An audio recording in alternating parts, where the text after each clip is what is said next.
कहाँ चलाना, कौन सा ऐसा रास्ता जहाँ 4x4 चलाना है? खेत में गए खेत में हैं, हमको गए ट्रैक्टर थोड़ी चलाना है। हैं। कम से कम 8-10 गाड़ियाँ वहाँ खड़े जिनकी चेंज होनी है। इसमें एक मेजर प्रॉब्लम है इसकी, जो टार्जन आ गया था। वह टार्जन आ गया था, भूत बहुत आ गया। मैन्युफैक्चरिंग फॉल्ट हो जाता है। हाँ तो महिंद्रा में हमको लग रहा है आप झेले हुए हैं महिंद्रा का। गरीब साला अपनी हरकतों से गरीब हुए हैं। एवरेज की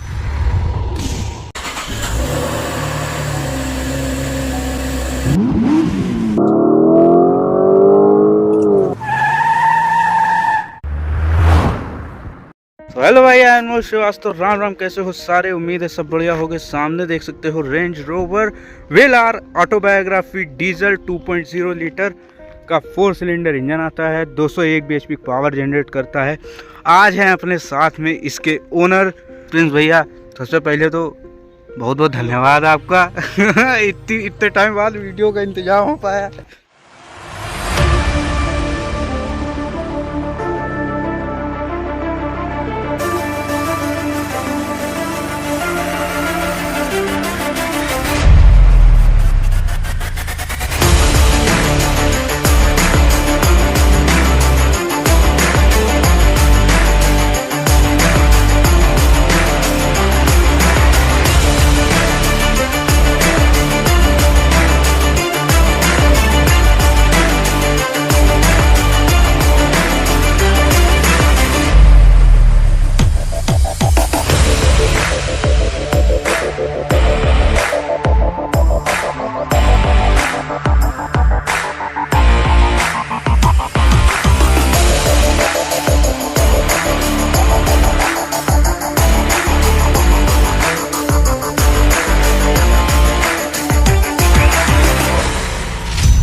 भैया सबसे पहले तो बहुत बहुत कॉन्ग्रेचुलेसन। गाड़ी को लिए ज़्यादा टाइम हो गया है, लेकिन कोई बात नहीं, 5-6 महीने हुआ है। तो सबसे पहले बात करते हैं, कितने की पड़ी है लगभग? ये पड़ी 97 की। 97 की जीएसटी रिबेट के बाद। अरे वाह, फायदा हो गया है थोड़ा सा। 8 लाख रुपए। अच्छा, जीएसटी रिबेट के पहले जब आप लेने जा रहे थे तब इसकी कॉस्टिंग कितनी कर रही थी? 1,04,00,000। 1,04,00,000। और बहुत फायदा हो गया, 5-6-7 लाख का फायदा। एक अल्टो आ जाए इतने में, इतने फायदा हो गया। चलो बढ़िया। तो अब तक कैसा एक्सपीरियंस है इसका? Overall very good. Overall very good. क्या क्या प्रॉब्लम्स फेस हुई इस 5,000 के किलोमीटर के रन में? इसमें एक मेजर प्रॉब्लम है, इसकी जो पीछे टेल लाइट है वो डिफेक्टिव थी, उसकी वजह से बैटरी ड्रेन हो रही थी। अच्छा, उसके कपलर खोलने पड़े। अभी यूके से नई टेल लाइट आ रही है। ओके। हाँ तो वो तो टाइम लगेगा आने एक में। महीने का। एक महीने का। कोई इसमें इशू नहीं है। और ये इशू लगभग गाड़ी लेने के कितने टाइम बाद आया? ये लमसम 1.5 से 2 महीने बाद आ गया था। ये भी अच्छा है कि जल्दी आ गया। हाँ, नहीं तो जो है भाई, है जरूर रेंज रोवर लैंड रोवर, लेकिन है तो टाटा ही एक तरीके से। कि वेलार का जो नया मॉडल आया ना, उसकी टेल लाइट ज्यादातर गाड़ियों में प्रॉब्लम कर रही है। ओके। लमसम 8-10 गाड़ियां वहाँ खड़ी जिनकी चेंज होनी है टेल लाइट। लोग गाड़ी छोड़ गए, कहीं ले जाओ। अरे 25 दिन ये भी खड़ी थी कंपनी में। ओके, फ्लैट बेड पे गई। हाँ, फ्लैट बेड पे गई। चलने में कोई दिक्कत नहीं थी, लेकिन तब भी वो फ्लैट बेड पे ही ले गए। उस पे एक वार्निंग आ जाती है इलेक्ट्रिकल फॉल्ट का। अच्छा। उसके बाद ड्राइव नहीं कर सकते आप। वही मैं कहूँ, मैं लाइट जला रहा, नहीं जल रही, हमका कोई बात नहीं। हमने हजार्ड लैंप ऑन किया, हमका वो भी नहीं जल रहा। कनेक्शन आउट है। भैया ने कनेक्शन आउट करवा दिया कि बाकी चले कम से कम गाड़ी, कोई दिक्कत नहीं है। तो हम कहे यार ये तो गजब से, हमको हो सकता है सेंसर का हो कुछ कि हाँ गाड़ी खड़ी है इस वजह से नहीं जल रही है। तो कपलर ही हटा दिया, कहीं गाड़ी चलनी चाहिए बस। ठीक है, ये जुगाड़ अच्छा लगाया। मतलब हमने नहीं हटाया, कंपनी वालों ने हटा के दिया। हाँ, सिस्टम बिठा दिया वहाँ पे आपने, बढ़िया। अच्छा, बात करें, जब आप इतना मतलब लगभग 1 करोड़ के आसपास आप अमाउंट खर्चा कर रहे थे, तो और कौन कौन सी गाड़ी आपने देखी थी इसी प्राइस पॉइंट पे इसको लेने से पहले? मैंने कोई नहीं देखी थी, मूड बना के गए थे यही लेना है, यही लेना है। ये मैंने वॉक अराउंड वीडियो में भी बोला, हमका जिसको रेंज रोवर लेनी होती है फिर वो रेंज रोवर ही लेता हो, वो देखता नहीं है। तो बिल्कुल नहीं देखा? कहीं नहीं। ओके। तो आपके पास इससे पहले फॉर्च्यूनर थी, तो आपने फॉर्च्यूनर से ही इस पे अपग्रेड किया। एक फॉर्च्यूनर अभी है?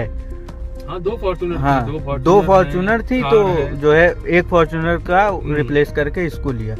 तो फॉर्च्यूनर भी ज्यादातर आप फॉर्च्यूनर ही चलाते हो और थार चलाते हो, इसको आप कम निकालते हो, ऐसा क्यों? एवरेज कम देती है?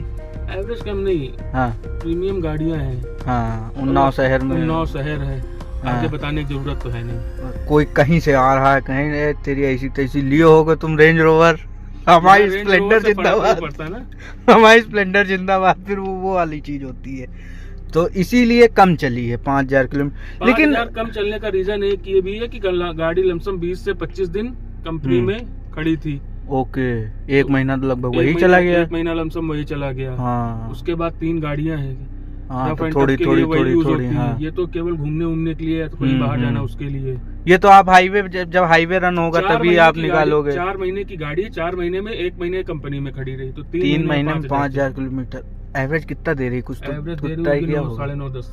फॉर्च्यूनर के ही बराबर है, तो ठीक है। हाँ, फॉर्च्यूनर के ही बराबर। खैर जब ये गाड़ी ले रहे हैं तो एवरेज क्या ही देखेंगे हैं? ये गाड़ी 8.4। 8.4, तो वही चीज है, जो मतलब ये गाड़ी ले रहा है वो भी एवरेज देखेगा तो भी बेकार है भाई। फिर वही मानसिकता वाली वो चीज नहीं आ जाती, गरीब साला अपनी हरकतों से गरीब हुए। एवरेज के लिए थार है ना? हाँ अच्छा, वो थार 4x4 है? नहीं, 4x2 है। 4x2 है, RWD डीजल है। वो कितना एवरेज दे रही है? वो दे रही है 16। तो उस शहर में चलने के लिए, अपना साइट पे जाने के लिए बढ़िया है वो। इससे शहर में चलने के लिए इससे अच्छी गाड़ी है वो। छोटी है, छोटी है, एवरेज हाँ, ठीक है। हाँ, तो रफ एंड टफ के लिए बहुत बेहतरीन बहुत गाड़ी है। बेहतरीन गाड़ी। खैर 4x4 अब बहुत ही लिमिटेड लोग हैं लेने वाले। 4x4 का कोई यूज नहीं है। सही बात है, वो तो खैर यूज अब बचे ही नहीं उसका। ज्यादातर 4x4 वाले रास्ते अब बचे नहीं ना, हर रास्ते नहीं बचे। हाईवे हो गया है हर जगह, कहीं भी गाड़ी हाईवे लेके बन गए, जानी। पहाड़ों में भी जाना तो बढ़िया हाईवे बना हुआ है, हाँ। आपको 4x4 की जरूरत नहीं है। 4x4 अच्छा, फॉर्च्यूनर और इसमें वैसे तो फॉर्च्यूनर बहुत ऊंची गाड़ी है, इससे लगभग ऊंची होगी नहीं, कि इसका बराबर ground- है। इसको जब उठा देते हैं गाड़ी को तो उसका ग्राउंड क्लियरेंस फॉर्च्यूनर से ज्यादा हो जाता है। उठाइए जरा, हम उठा रहे तो उठी नहीं। ऑफ रोड, अरे उठ गई, ये तो बहुत उठ गई है। अब आगे वाला उठ रहा है। अच्छा, इसमें भी दिखाता है प्रॉपर। ओहो, अभी हो रहा है, उठ जाए पहले तब दिखाते हैं। अब हो गई, हाँ। अब बाहर दिखाते हैं कितना। देखो ये, इधर आओ, आई, ये देखो भाई साहब कितनी ज्यादा उठ गई है। ये तो बढ़िया है, खुदाने फनाना हो तो भी जा सकते हैं, इससे कोई दिक्कत नहीं जहाँ है। से फॉर्च्यूनर निकलेगी वहाँ से ये भी निकलेगी। फॉर्च्यूनर एक बार स्टक हो सकती है, ये नहीं फंसेगी। हाँ अच्छा, ये ऑल व्हील ड्राइव भी है? ऑल व्हील ड्राइव भी है। ये भी है। फॉर्च्यूनर आपकी 4x2 है। हाँ, 4x4 लेने नहीं सोचे गए, एक तो 4x2 है, दूसरी 4x4 ले लेते हैं। 4x4 लेने का कोई रीजन नहीं था अनमोल। हाँ, कहाँ चलाना, कौन सा ऐसा रास्ता जहाँ 4x4 चलाना है? खेत में गए, खेत में हमको खेत में ट्रैक्टर थोड़ी चलाना है। खेत में चलाने के लिए ट्रैक्टर है, तो उसके लिए फॉर्च्यूनर का है, खर्चा करे ज्यादा उसमें। दोनों में चलाने में, क्योंकि इंजन लगभग पावर सेम सी निकालता है ना। 201 bhp उसमें भी आती है और 201 bhp लगभग इसमें भी आता है। तो दोनों गाड़ी का क्लास अलग है। क्लास तो अलग है। आपने इतनी ऊंची हाइट पे, मतलब इतनी हाइट करके, कभी घोड़े और हाथी में डिफरेंस देखा है? वही हाँ, डिफरेंस है, ये तो बस घोड़ा है, वही। वो हाथी है। वो चलने का उसका अलग फील उसका है। अलग ही मजा है, जो मजा है हाँ। उसमें वो किसी गाड़ी में नहीं है। आप डिफेंडर ले लो, उसमें भी नहीं आएगा शायद। अच्छा, डिफेंडर नहीं देखा? डिफेंडर भी लगभग, हमने बताया ना, मन बना के गए थे, वेलार लेना है तो लेना है। हाइप तो डिफेंडर की ज्यादा थी। हाइट के लिए है ना फॉर्च्यूनर। नहीं, हाइप तो डिफेंडर की हमको ज्यादा। कौन सा इलेक्शन लड़ना है? सही बात है। अरे लड़ तो इससे हमें- भी लेंगे यार, हमें क्या ही दिक्कत है। देखो, इसमें इसमें कंफर्ट ज्यादा है। हाँ। डिफेंडर में इतना कंफर्ट नहीं है। हमको ये हाँ, गाड़ी हाँ, कंफर्ट हाँ। के लिए चाहिए थी। हम्म, डिफेंडर और फॉर्च्यूनर में ज्यादा कोई मेजर डिफरेंस नहीं है। हाँ सब हाँ सब हाँ, बराबर बस वो ब्रांड का और उस बस, चीज का अंतर बाकी आ सब जाता है। सब सेम ही है उसमें। हाँ, तो वो ये भी थोड़ा सा कंफर्टेबल गाड़ी होनी चाहिए थी फैमिली चलने के लिए। तो प्रॉपर कंफर्ट। अच्छा, इसमें 5 लोगों के लिए मुझे इसमें डाउट है, ये जो बीच में इतना ज्यादा हम्प दे दिया, तो बीच में जो बैठता होगा उसकी तो हालत खराब होती होगी। बीच में बैठते कौन है? बच्चा बैठता है, मम्मी पापा, हाँ। हस्बैंड वाइफ, बच्चा, खत्म। 5 लोग 5 लोग फैमिली। अरे तो ये तो ठीक है, बच्चे के लिए बढ़िया जगह हो गई है। उसको बीच में बैठ के सब दिखता भी है। हाँ, आगे पूरा दिख भी रहा है, लेआउट भी अच्छा आ रहा है। अरे इसका कैमरा कैसा लगा? Camera best. कैमरा अच्छा है, बाकी दोनों गाड़ी में है ही है, नहीं ज्यादा नहीं है। वो उसमें रिवर्स कैमरा है, हाँ, वो 360 डिग्री 360 कैमरा नहीं है। यहाँ पे हमने इसका देखा 360 डिग्री कैमरा, हमको यार गाड़ी की स्टीयरिंग जितनी कटी है वो उतना भी वो दिखा रहा है। या कहाँ गया? अच्छा, ये ऑफ रोड लगा हुआ, यहाँ से ऑन रोड कर देते, मतलब जितनी स्टीयरिंग कटी उतना भी वो दिखा रहा है। सब दिखा है। डिटेलिंग कितनी अच्छी है, गजब है यार। तो आउट ऑफ 10 अभी तक आपको रेट करना हो, अब ये जो टेल लाइट वाला इंसिडेंट हुआ है इसको छोड़ दें अगर, हाँ, इसको ये अगर तो छोड़ मतलब दे कंपनी का वही था कि हाँ, लगभग सारी गाड़ियों में है सारी वो, गाड़ियों में। तो इसको अगर छोड़ दे तो अभी तक आप इसको 9.5 कितना नंबर 9.5 नंबर क्यों काट दिया? कुछ तो रीजन कोई चीज होगा, परफेक्टली ऑलराइट नहीं होती ना, कुछ ना हाँ। कुछ सब में थोड़ी बहुत कमियां रहती जैसे ही इसमें क्या लगी? जैसे बस वही थोड़ा सा मेजर इशू वही था टेल लाइट का, हाँ। उसी के 0.5 नंबर काटे। नहीं तो वो मतलब जैसे आपको पता चला कि वो टेल लाइट परमानेंट चल रही थी, हमें नहीं पता चला, हमारी हाँ। तो गाड़ी में इलेक्ट्रिकल फॉल्ट लिख के आ रहा था, वो जब कंपनी ठीक है। गई, कंपनी में डायग्नोज हुआ, वहाँ पता चला कि ये परमानेंट permanent ऑन है। हाँ। तो रात में जैसे आप खड़ी कर रहे हो तब वो लाइट बंद हो जाती थी? गाड़ी लॉक करने के बाद 2-3 घंटे बाद ऑन होती थी। हैं? हमने लॉक करके खड़ी कर दी, रात में 9 बजे आया, हमने लॉक करके खड़ी कर दी, ठीक तो है। 11 साढ़े 11 बजे जल गई, तो कौन देखने आ रहा उसको पार्किंग में? सही बात, सब लोग तो सो गए अंदर। टार्जन आ गया था अरे भाई, टार्जन आ गया था, भूत बहुत आ गया। मैन्युफैक्चरिंग फॉल्ट हो जाता है हाँ कभी-कभी। तो नहीं, अरे तो अगर लाइट जल रही है यार तो तुरंत ऑन हो जाओ, ये 2-3 घंटे बाद वाला यार। पूरी गाड़ी सेंसर बेस्ड है, हाँ अगर कुछ भी हुआ तो वो 150 गड़बड़ हो सेंसर है जाएगी। इस गाड़ी में। हाँ किस ये सेंसर को चीज़- कब कमांड मिल जाए तो कोई सेंसर पता ही नहीं। जानता है। अब वो सारी चीजें भैया इलेक्ट्रॉनिक्स हैं तो हाँ। कुछ भी कहीं से कुछ भी कैसे भी हो सकता है, तो वो एक चीज़ है। तो अभी तक आउट ऑफ 10 आप 9.5 रेट कर रहे हो। चलाने में कैसा लगा, कितनी स्पीड तक ले गए इसको? यहाँ पे तो कुछ ज़्यादा ही दिखा दे रही है। नहीं, हाँ, 180 तक गई है। 180 आप ले गए थे कि कौन नहीं, लेके हम ही गया लेके था? गए। Heavy driver. 180 पे कैसा स्टीयरिंग फीडबैक है? प्लांटेड होकर चल रही? बिल्कुल कोई बबलिंग नहीं, कोई हम्म। जर्क नहीं।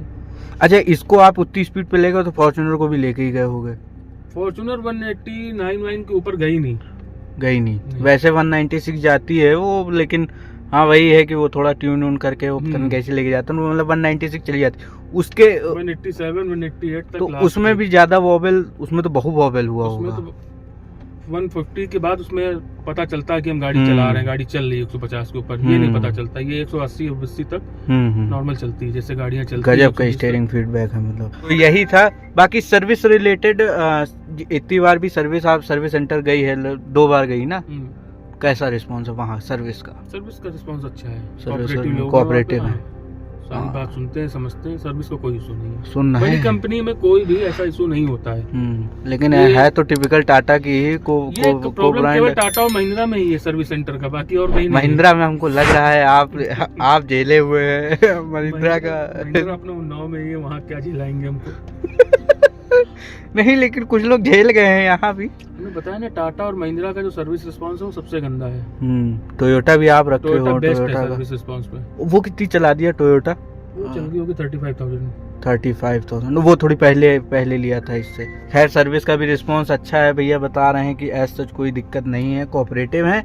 गाड़ी के मामले में भी कोई दिक्कत नहीं, बस वही टेल लाइट वाला एक इशू है, बस वही मेन है। बाकी तो एज सच कोई अभी प्रॉब्लम आई नहीं। एवरेज भी ठीक है, 8-9 दे रही है, तो क्या ही है। इतनी बड़ी गाड़ी में तो एवरेज का क्या ही देखना। तो यही था इसका रिव्यू, कैसा लगा कमेंट में बताना। बाकी मिलते हैं नेक्स्ट वीडियो में, till then take care and bye bye.